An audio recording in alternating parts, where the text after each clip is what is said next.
오늘 우리에게 주신 하나님의 말씀은 에베소서 4장 11절에서 15절 말씀입니다.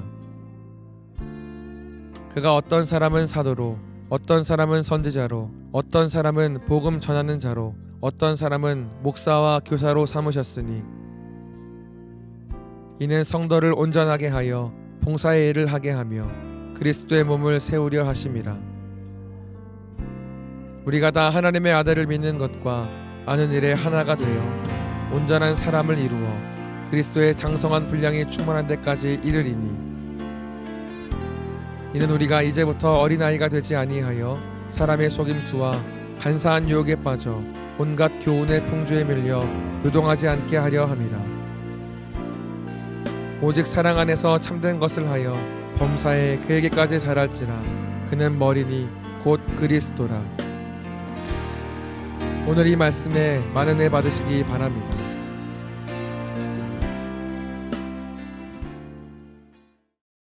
저희 성지순례 할 때 주로 터키 그리스 지역 저희가 함께 하고요. 그 다음 또 이스라엘 지역 함께 하는데 끝에 로마에 주로 들려서 이제 끝나는 경우가 많이 있습니다. 그 이유는 로마에 우리가 찾아가야 될 일종의 선교 유적지들이 있고 또 인류의 문명이 있기 때문입니다. 로마에 가서 꼭 가야 되는 여러 가지 곳들이 있는데 그 중에 우리가 성 베드로 성당에 가는데요. 성 베드로 성당과 또 바티칸 시국에 들어가면 유명한 작품들이 있습니다. 아주 유명한 작품 중에 여러분 잘 아는 피에타 상이 있습니다. 이탈리아를 대표하는 예술가인 미켈란젤로의 작품입니다. 미켈란젤로가 피에타로 유명해진 게 25살 때라고 그럽니다. 이 피에타를 완성해서 세상의 주목을 그때부터 받기 시작했고요. 미켈란젤로가 조각을 배운 것이 메디치 가문의 후원을 받는 피렌체였기 때문에 피렌체로 1501년에 26살에 돌아오게 되는데 그때 피렌체 대성당의 일종의 리더들이 지도자들이 미켈란젤로에게 로마에서 새롭게 이름을 얻은 예술가에게 의뢰한 작업이 있습니다. 어떤 작업인가 하면 이 대성당의 작업장 안에 버려둔 6m에 가까운 거대한 골칫덩어리로 불렀던 대리석 덩어리가 있었는데 이 대리석 덩어리로 작품을 좀 만들어 달라는 의뢰를 받게 됩니다. 이 대리석 덩어리는 피렌체의 유명한 조각가였던 두치오가 결이 좋지 않다는 이유로 자기 작품에 맞지 않는다는 이유로 버려둔 것인데 너무 크고 거대해서 어떻게 처리하기가 어려워서 30년 넘게 거의 40년 가까이 방치되었던 그러한 대리석 덩어리였습니다. 이 대리석 덩어리를 놓고 미켈란젤로가 고민하다가 3년간의 작업 끝에 만든 작품이 다윗상입니다. 피렌체에 가시면 피렌체에 다비드상이 있습니다. 아시는 것처럼 미켈란젤로는 여러분 꼭 보셔야 되는 최후의 심판이라든지 또 광고에 여러 번 등장해서 우리나라에서 너무 유명한 천지창조와 같은 일종의 천장화로 천장에 프레스코화로 그린 것으로 유명하지만 실제로 미켈란젤로의 조각을 보시면 아주 단단한 대리석을 어떻게 그렇게 살아 움직이는 것처럼 묘사했는지 피에타를 여러분 직접 보시면 참 여러 가지 생각들을 하게 되는 그러한 작품을 남깁니다.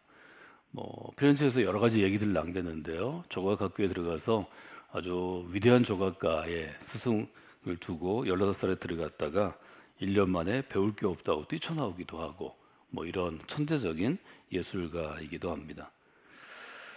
미켈란젤로에게는 어떤 눈이 있었을까요? 한 사람이 예술가로 대리석을 다루는 조각가로 거대한 덩어리 안에서 일종의 다윗의 소년의 모습, 아주 남성미가 넘쳐 흐르는 완벽한 균형과 또 절제미가 있는 그러한 모습을 거대한 대리석에서 미리 보았다 이렇게 볼 수 있습니다. 다른 사람이 위대한 조각가가 버린 돌이었지만 돌 안에 자신의 작품 안에 있는 이미지, 모습을 형상화해서 미리 보았다 이렇게 볼 수 있죠. 그래서 저는 그에게는 남이 볼 수 없는 눈을 갖고 있습니다. 이렇게 한번 정리해 보았습니다. 미켈란젤로라는 조각가에게는 남이 보지 못했던 일정한 눈이 있었다는 거죠. 이 눈을 우리가 안목이라고 볼 수도 있고 관점이라고 볼 수도 있고 그가 갖고 있는 어떤 통찰력이라고 볼 수도 있겠습니다. 예술가적인 눈을 갖고 있었기 때문에 그는 남이 버린 돌덩어리를 가지고 인류 역사에 길이 남을 위대한 작품을 만들어냈다고 그렇게 우리가 해석해 볼 수 있습니다. 우리에게 중요한 것은 하나님께서는 이 미켈란젤로라는 조각가보다 더 탁월한 눈을 갖고 계시다는 것입니다. 하나님께서는 우리 안에 위대한 작품을 미리 보셨습니다. 그래서 하나님께서는 우리처럼 약하고 혹은 부족하고 혹은 여러 가지로 다듬어도 그저 초라하거나 보잘것없는 한 사람의 인간에게서 위대한 하나님의 작품을 만들어 내시는 분입니다. 그래서 우리는 하나님을 위대한 조각가로, 위대한 예술가로, 위대한 작가라고 부를 수 있습니다.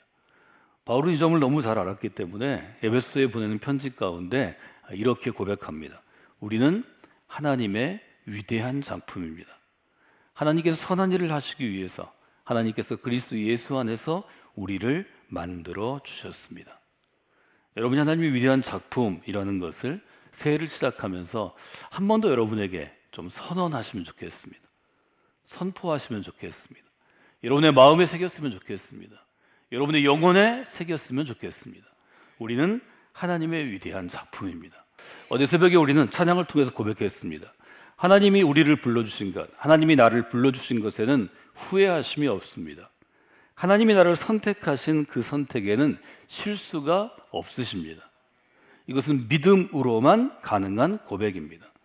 우리 안에 아직 밖으로 드러나 있지 않은 숨겨진 무엇을, 숨겨진 형상을, 숨겨진 어떤 가능성을 하나님께서는 이미 우리에게 주셨습니다. 하나님은 그것을 보시고 우리를 부르시고 우리를 선택하시고 우리를 이 자리에 서게 하셔서 인도하셔서 그 일을 이루어 가시는 것입니다. 저는 그것을 이렇게 한번 표현해 봤습니다. 하나님은 우리의 모습 가운데, 나의 모습 가운데 거룩한 가능성을 주셨습니다. 구약학자인 브루거만이 썼던 거룩한 상상이라는 표현을 저희들이 신학교에서 배웠는데요. 그때부터 저는 어떤 이름 앞에 거룩한을 붙여서 여러분과 함께 일종의 신앙적인 고백을 했습니다.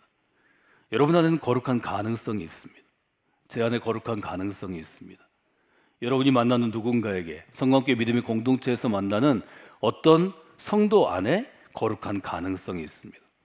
여러분이 부모로서 자녀를 키울 때에도 그 자녀를 볼 때 하나님이 보셨던 혹은 하나님이 만들어 놓으신 하나님이 선물로 주신 거룩한 가능성을 볼 수 있을 때 여러분이 지혜로운 부모가 될 수 있습니다.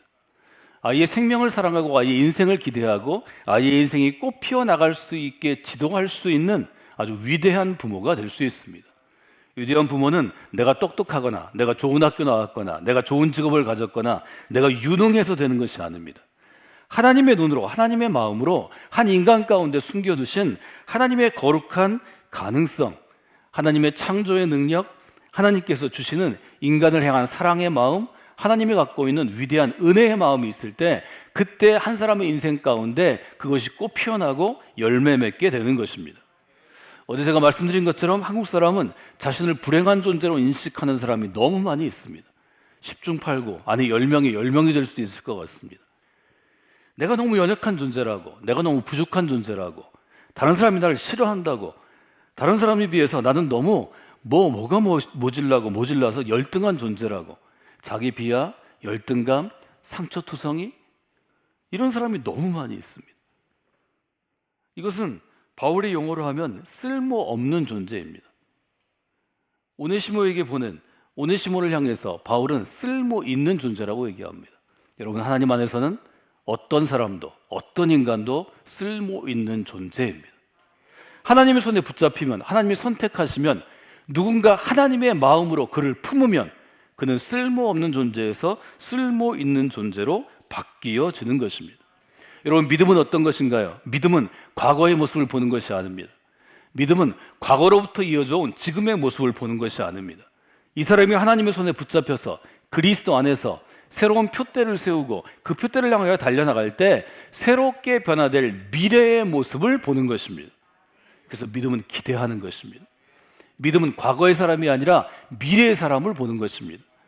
여러분 자신을 볼 때도 그렇고 교회 안에 있는 누구를 볼 때도 그렇고 여러분이 함께하는 혹은 마음에 품고 기도하는 어떤 영혼을 향해서도 여러분이 그 마음을 가질 때 하나님은 여러분을 통해서 일하실 수 있습니다. 그러나 우리가 가능성을 닫을 때가 있습니다. 나는 안 돼. 이 사람은 안 돼. 이 일은 절대 안 돼. 여러분 마음에 이미 믿음이 아니라 불신앙이 자리 잡고 있을 때 그때 하나님은 기다리십니다. 일하지 않을 때가 많이 있습니다. 때로 우리는 하나님의 때를 기다리죠. 하나님 왜 지금 일하시지 않나요? 하나님 왜 제가 원하는 때 일하시지 않나요? 그때 가장 먼저 봐야 할 것은 내가 과연 이 거룩한 가능성을 보는 믿음에 서 있는지를 봐야 합니다. 내가 믿음 안에 있는지, 내가 믿음 위에 견고하게 세워져 있는지. 성경의 수많은 스토리들이, 성경의 수많은 구절들이, 성경의 수많은 인물들이 우리에게 그것을 알려주는 것입니다. 여러분 믿음 있는 한 해를 보내시기 바랍니다. 믿음이란 어떤 것인가요? 하나님의 뜻을 받아들이는 것입니다. 하나님의 뜻을 알고 그 뜻에 동의하고 그 뜻을 깨닫고 그 뜻을 나의 것으로 받아들이는 것입니다. 여러분 듣는 것은 받아들이는 것이 아닙니다. 여러분 듣는 것은 그렇게 살아가는 것, 실천하는 것이 아닙니다.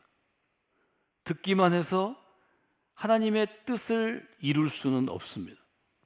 하나님의 뜻을 받아들이기 위해서는 그것을 알고 그것을 받아들이기 위해서 애쓰고 노력하고 매일매일 받아들이려는 자세와 노력과 애씀이 필요합니다.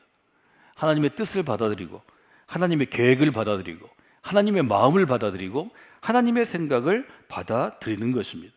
그럼 오늘 제가 여러분에게 도전할 제목은 우리가 믿음으로 해야 될 일은 내 안에 심어주신 거룩한 가능성을 받아들이는 것입니다. 내 안에 심어주신 거룩한 가능성이 꽃 피어나고 자라나고 견고한 나무로 자라나는 것을 내가 경험할 때 다른 사람 안에 있는 가능성도 내가 인정할 수 있습니다. 다른 사람 안에 있는 가능성도 볼 수 있습니다. 다른 사람 안에 있는 가능성을 내가 일깨워 줄 수 있습니다. 이것이 하나님의 사람이 살아가는 방식입니다. 이것이 교회 공동체 안에서 성도와 성도 간에, 목회자와 성도 간에, 목회자와 목회자 간에 일어나는 일종의 믿음의 상호작용입니다. 우리가 최근에 많이 듣는 용어, 1980년대 이후에 많이 듣는 용어가 인간이 갖고 있는 잠재력에 대한 용어입니다. 예를 들어서 우리 뇌 기능이 있는데 우리나라는 학교 교육을 중시하니까 학교 성적을 올리기 위해서 사람이 쓰는 뇌의 기능이 몇 프로에 불과하다, 이런 이야기를 여러분들이 어릴 때부터 많이 들었을 것입니다. 잠재력은 어떤 것인가요? 인간 안에 잠자고 있는 능력을 의미합니다. 어떤 저장되어져 있는, 이미 저장된 어떤 힘이나 능력을 이용합니다. 내가 갖고 있지만 사용되지 않은 능력을 의미합니다. 아직 이루어지지 않은 어떤 성취나 성공을 의미합니다. 내가 이 재능이 있는데 아직 개발돼서 누군가 찾아내고 내가 찾아내고 훈련되지 않아서 숨은 재능을 의미합니다. 내가 갖고 있지만 드러내어지지 않는 능력을 의미합니다. 그래서 잠재력은 아직 이루어지진 않았지만, 성취하지는 못했지만 앞으로 이룰 수 있는 것, 아직 지금 하지는 못하지만 앞으로 할 수 있는 것들을 의미합니다. 이 잠재력은 인간적인 측면에서 어떤 심리학이나 아니면 우리가 볼 수 있는 어떤 의학적인 뇌과학이나 이런 면에서 쓰는 것이고요. 저는 여러분이 하나님이 주신 거룩한 가능성이라는 용어로 바꾸어 쓰시면 좋겠습니다. 잠재력은 인간적인 거죠. 인간의 교육과 훈련으로, 코칭으로 한 사람이 자기가 갖고 있는 재능과 잠자고 있는 능력들이 깨어날 수 있다고 보는 것입니다. 우리는 그것이 한 사람이 갖고 있는 것이 아니라, 우연히 갖고 있는 것이 아니라 하나님이 뜻을 가지고 그에게 주신 선물이라고 고백합니다. 하나님이 그에게 주신 가능성입니다. 그러므로 지혜로운 사람은 어떻게 하나요? 믿음이 없는 사람도 그 안에 있는 잠재력을 알고 잠재력을 인정하고 잠재력을 깨워서 잠재력을 개발해 가는 것, 이것이 성공하는 삶이 될 수 있을 것입니다. 잠재력은 이미 이룬 것이 아닙니다. 현재까지 이루어진 것이 아니고 그 이상으로 지금부터 개발되어지고 내게 주어진 선물과 같은 능력입니다. 그래서 인생의 최대의 비극은 죽음이 아니라 잠재력으로 온전히 이루지 못하는 것이라고 잠재력에 대한 여러 가지 전문가들이 이야기합니다. 그래서 인간의 비극은 내 안에 숨겨진 값진 보물을 그냥 두는 것이다. 이것이 잠재력에 대해서 우리가 생각하는 것입니다. 하나님께서 우리에게 가능성을 주셨다면 그 다음에 우리가 믿음으로 해야 될 일은 어떤 것인가요? 우리 안에 감춰두신 그 보물과 같은 가능성을 캐내는 것입니다. 예수님께서 이런 천국의 비유를 하셨죠. 천국은 마치 밭에 감춘 보화와 같다. 사람이 이것을 발견한 다음에 그 보화 때문에 자기가 갖고 있는 재산을 다 팔아서 그 밭을 사는 것이다. 사랑하는 여러분, 이미 하나님 우리 안에 보물을 주셨습니다. 보석을 심어주셨습니다. 이 새해 여러분이 그 보석을 캐내어서 그 보석이 가장 값지고 가치 있고 위대한 곳에 쓰일 수 있도록 애쓰는 것은 여러분이 반드시 해야 할 일입니다. 이것이 믿음의 능력입니다. 성경은 우리에게 인생이란 지금 지어져 가고 있는 집과 같다고 얘기합니다. 예수님께서는 반석 위에 지은 집의 비유를 하셨습니다. 바울은 에베소서에서 교회를 설명하면서 서로 연결되고 서로 결합되어 지어져 가는 건물과 같다고 표현했습니다. 집, 하우스라고 표현하든 아니면 10층짜리, 20층짜리 빌딩으로 표현하든 저는 여러분에게 우리 인생을 공사 중이라고 정의해드렸습니다. 우리는 지금 공사 중입니다. 공사 중일 때는 공사 중인 건물이 아름다워 보이지 않습니다. 멋있어 보이지도 않습니다. 여러 가지 자재들로 인해서 좀 흉하게 보일 때도 있고 여러 가지 일들로 좀 지저분하게 보일 때도 있고 추해 보일 때도 있습니다. 여러분 지나다 보면 개발 계획이 있어서 개발을 했다가 건물을 몇 층짜리, 10층짜리, 20층짜리 졌다가 그것들이 지어지지 않고 방치되고 폐허가 된 그런 곳들을 지날 때가 있습니다. 공사 중인 건물이 완성되지 못하고 1년, 2년 혹은 10년 이렇게 있으면 얼마나 보기 싫은지 모릅니다. 공사 중인 건물은 아름다워 보이지 않지만 그것은 미완성이기 때문입니다. 우리가 공사를 다 완성하는 날, 우리의 건물이 완전히 지어지는 날, 우리의 건물은 아름답게 빛나게 될 것입니다. 그것이 신학적으로 얘기하면 크리스찬의 성화를 통한 완전에 이르는 것입니다. 그리스도인의 완전이라는 개념입니다. 이 점을 여러분들이 마음 가운데 두셔야 합니다. 저는 여러분에게 말씀드렸습니다. 우리가 그리스도로 살아가다가 누가 혹 나 때문에 불편할 수 있습니다. 나 때문에 상처를 받을 수도 있습니다. 나 때문에 넘어질 수도 있습니다. 그때 여러분 반드시 사과하셔야 합니다. 제가 지금 공사 중입니다. 조금 더 기다려주시면 더 아름다운 모습으로 변화될 것입니다. 여러분 이것은 내가 그 사람한테 거칠애로 그저 립 서비스로 하는 그러한 언사가 아닙니다. 여러분의 믿음의 고백이 되어야 합니다. 그 사람이 여러분의 믿음의 고백, 여러분의 진심을 보게 되면 여러분을 인정하게 될 것입니다. 여러분 때문에 그 사람은 믿음의 도전을 받게 될 것입니다. 여러분 그래서 믿음은 견고한 확신 가운데 서려고 애써야 합니다. 그리고 여러분의 부족함을 믿음으로 고백하고 선언하고 선포할 수도 있어야 합니다. 우리는 공사 중일 뿐입니다. 작품으로 얘기하면 우리는 아직 미완성입니다. 이것은 바꾸면 어떤 것일까요? 저는 지금 매일매일 이루어져 가고 있습니다. 여기 이루어진다는 것은 완전해지고 있습니다. 그런 뜻입니다. 바울은 어떤 사람이었나요? 바울은 매일매일 자기가 이루어져 가는 사람이라고 고백합니다. 여러분 잘 아는 에베소서 4장에 보면 바울이 그리스도에 대해서 어떻게 이해하고 있는지를 잘 보여줍니다. 우리가 다 하나님의 아들을 믿는 것과 아는 것에 하나가 되어서 뭐를 이루죠? 온전한 사람을 이루어. 그러니까 바울은 우리의 인생을 어떻게 받는가 하면 표대를 향하여 달려가는 그 길을 통해서 우리는 하나님의 아들을 믿는 것과 아는 일이 서로 일치가 되는, 합일이 되는 점점점 온전한 사람을 이룬다고 생각했습니다. 루터는 이것을 크리스천 퍼펙션이라고 고백하고 정의합니다. 그리스도인의 완전이라는 개념입니다. 지금은 우리가 불완전합니다. 지금은 우리가 미완성입니다. 완성되지 않았습니다. 그러나 주님의 날이 이르는 그날까지 우리가 믿음으로 한 걸음 한 걸음 나아가면 표대를 향하여 달려가면 우리는 완전함에 이르게 된다는 거룩한 기대가 있습니다. 거룩한 꿈이 있습니다. 그래서 우리에게 소망이 있는 것입니다. 여러분 지금의 우리의 모습은 얼마나 불완전합니까? 여러분의 성품이 완전합니까? 여러분의 언어가 완전합니까? 여러분의 행동이 완전합니까? 다 불완전할 뿐입니다. 그러나 오늘도 우리가 믿음으로 오늘 하루를 시작할 수 있는 것은, 우리가 믿음으로 이 2025년 하루를 시작할 수 있는 것은 완전한 사람을 이루리라는 하나님의 약속이 있기 때문입니다. 하나님의 분명한 우리를 향한 약속이 있기 때문에 우리는 그것을 믿고 그리스도의 장성한 분량이 충만한 데까지 이르도록, 도달하도록, 이른다는 것은 결승점에 도착하는 것입니다. 우리가 100m 달리기를 1000m 달리기를 하고 테이프를 끊는 것입니다. 결승선을 지나서 그리스도의 장성한 분량이 충만한 데까지 이르리라고 분명하게 고백하는 것입니다. 여러분이 매일매일 믿음으로 자라나고 성장하는 사람이 되어야 한다고 새로운 표대를 세우는 이 아침이 되기를 원합니다. 제가 우리나라에서 잘 알려진 한 목사님이 60 다 된 그때 쓴 글을 벌써 한 10몇 년 됐는데요. 한번 좀 여러분에게 말씀을 드리려고 합니다. 이분의 글을 제가 최근에 다시 읽게 됐는데, 이분이 그때 이미 교회가 자신이 개척하고 또 세운 교회에 사람들이 많이 모여서 많이 알려진 목회자가 됐을 때입니다. 그래서 이렇게 고백합니다. 저는 이제 잘 알려진 교회의 목회자가 되었습니다. 건방진 이야기지만 저는 젊은 시절로 돌아가고 싶지 않습니다. 젊었다가 다시 이곳에 올 자신이 없기 때문입니다. 저는 조금도 가끔 내가 어떻게 이렇게 되었을까? 내가 어떻게 여기까지 올 수 있었을까를 생각하며 스스로 놀라기도 합니다.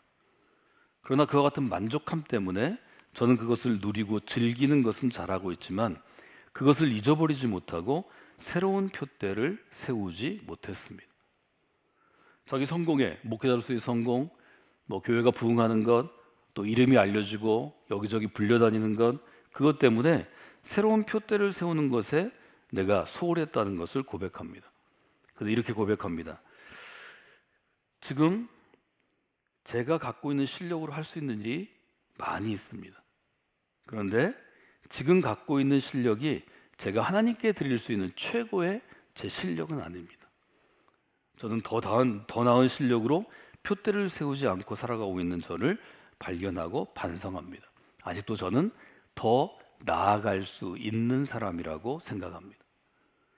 신앙생활을 하면서 안타깝고 어려운 것은 교회에서 조금 열심히 있거나 그저 조그만 교회에서 열심 내서 그 교회 한두 명으로 인정을 받으면 자기가 대단한 그리스도인이라고 착각하는 것입니다. 여러분 착각하지 마십시오. 세상에 대단한 그리스도인은 없습니다. 세상에 열심으로 이루었다고 이야기할 그리스도인도 없습니다. 하나님께서 우리에게 원하시는 것은 과거가 아니고 현재가 아니고 지금 너의 모습에서 오늘 하루도 하나님께 더 가까이 나아가는 모습을 보이라고 우리에게 요청하시는 것입니다.